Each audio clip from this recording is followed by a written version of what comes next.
Namaste. Today I am going to discuss about the kidney mudra. To perform the mudra, sit on a light mat or a carpet in a comfortable meditation posture like Sukhasan, Padmasan, Siddhasana, Vajrasan are ideal for the practice of the mudra. The palms are placed facing upward on the knees and close your eyes and take some deep breaths with the awareness of the breathing process. Kidney mudra involves the ring finger related to earth element and little finger related to water element, which are pressed by the thumb having fire element. This mudra decreases the water element and the earth element by the application of the fire element in the body.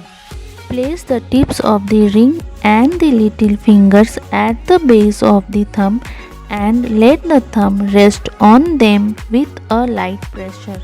Keep the index and the middle finger straight and form a gun-like shape with the fingers.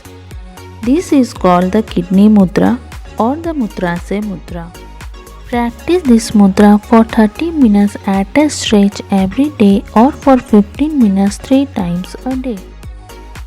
If you are new to my channel, please subscribe my channel to get the notification of the new videos.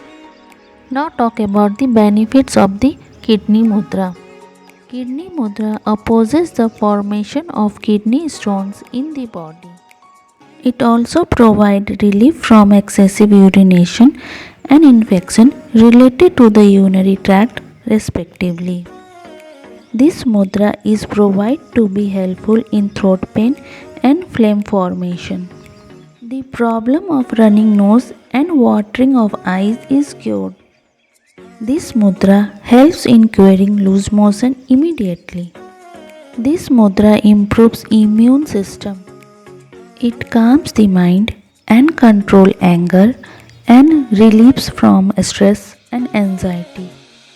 It cures the disease caused by the excess of cough as it generates heat in the body which reduces the cough. This mudra is also known as Kaph Nasak mudra. Effect of doing this mudra. It reduces water content in the body and increases heat in the body. This mudra should be practiced regularly only till the problem persists, after which it should be discontinued. Thank you for watching my YouTube channel.